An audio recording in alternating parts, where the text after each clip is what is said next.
اعوذ باللہ من الشیطان الرجیم، بسم اللہ الرحمن الرحیم۔ آج ہم بات کریں گے ایک اور حدیث پہ جو کہ ایمان اور حیا کے بارے میں ہے، اور یہ حدیث ہے صحیح بخاری میں منشنڈ۔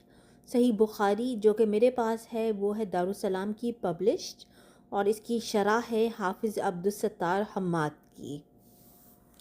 تو وہاں سے میں آپ کو یہ حدیث بتا رہی ہوں۔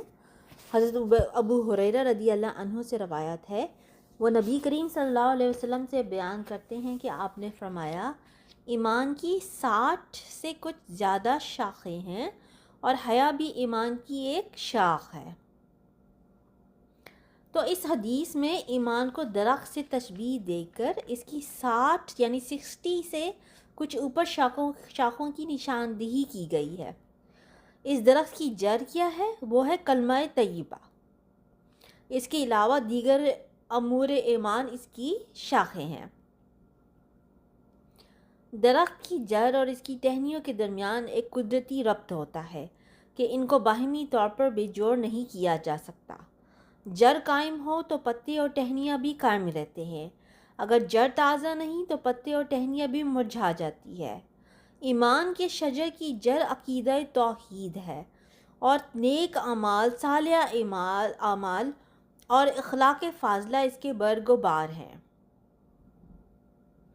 اس حدیث سے ایمان اور اعمال صالحہ کا باہمی تعلق اور ایمان کی کمی بیشی دونوں چیزیں ثابت ہیں۔ اب ان شعبوں میں سب سے اعلیٰ شعبہ لا الہ الا اللہ کہنا ہے، اور سب سے ادنا راستے سے تکلیف دہ چیز کا ہٹانا ہے۔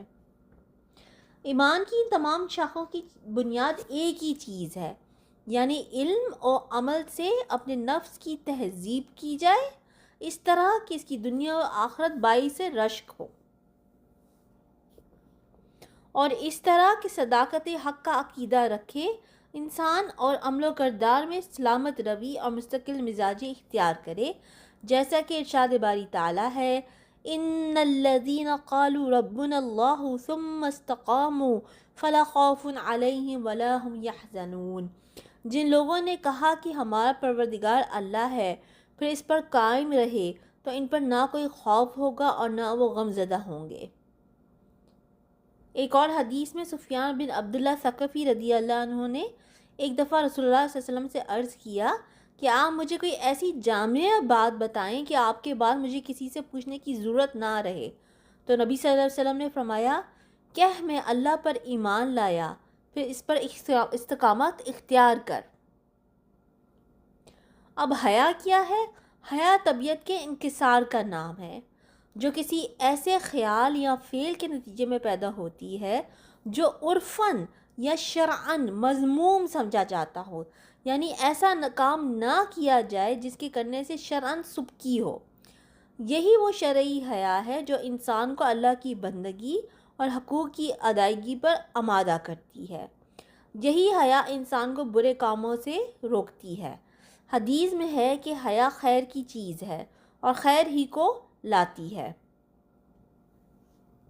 حدیث میں اس قسم کی حیا کو ایمان کی شاخ قرار دیا گیا ہے۔ رسول اللہ صلی اللہ علیہ وسلم نے حیا کا خصوصیت کے ساتھ اس لیے ذکر فرمایا ہے کہ جو اخلاق حسنہ ایمان کے لیے مبادی کی حیثیت رکھتے ہیں، یعنی بنیاد کی حیثیت رکھتے ہیں، ان میں حیا بھی ہے، بلکہ حیا ایمان کا سر چشمہ ہے، کیونکہ انسان جب اپنے وجود اور اپنی صفات پر غور کرتا ہے تو اسے اللہ پر ایمان لانا پڑتا ہے۔ اگر انسان ان علامات و احسانات کے باوجود جو اللہ نے اس پر اتارے ہیں اللہ کی ذات پر ایمان نہیں لاتا تو اس کی بہت بڑی بے حیائی ہے۔ گویا ان احسانات کے پیش نظر اللہ پر ایمان لانا حیا ہی کا نتیجہ ہے، یعنی حیا پہلے ایمان کا سبب بنی، ایمان لانے کے بعد پھر ایمان کی مضبوطی کا ذریعہ ثابت ہوئی، کیونکہ انعامات کا مسلسل شکریہ ادا کرتے رہنا بھی حیا ہی کا نتیجہ ہے۔ اس بنا پر صفت حیا کا خصوصیت کے ساتھ ذکر فرمایا۔ حیا ایمان کا بہت بڑا شعبہ ہے، یعنی حیا ایک ایسا شعبہ ہے جس پر بہت سے شعبے مرتب ہوتے ہیں، بلکہ یہ حیا ان کے وجود کا سبب بنتی ہے۔ حدیث میں اس کی افادیت کو ایک دوسرے انداز سے بھی بیان کیا گیا ہے۔ رسول اللہ صلی اللہ علیہ وسلم کا فرمان ہے، جب تم میں حیا نہیں ہے تو جو چاہے کرتے رہو. ظاہر ہے جب انسان کو اللہ سے حیا آئے گی کہ ایک وہ اللہ جس نے ہمیں اتنا مکمل بنایا، اتنی صفات سے نوازا، اتنے انعامات سے نوازا، جب ہمیں حیا آئے گی اللہ سے تو ہم ظاہر ہے اس اللہ کی عبادت کریں گے، اس اللہ کی فرمانبرداری کریں گے اور گناہ سے بچنے کی کوشش کریں گے وہ رب ہم سے ناراض نہ ہو. لیکن جب انسان میں حیا نہیں رہتی تو پھر وہ جو مرضی کرتا پھرتا ہے، اس کو کوئی پرواہ نہیں ہوتی کہ اس کے اعمال کس طرف جا رہے ہیں اور اس کی سوچ کس طرف جا رہی ہے اور اس کے الفاظ کس طرف جا رہے ہیں. بس وہ اندھا دھند اس دنیا کی لگن میں بھاگتا جاتا ہے. سبحانک اللہم و بحمدک اشہد ان لا الہ الا انت استغفرک و اتوب الیک.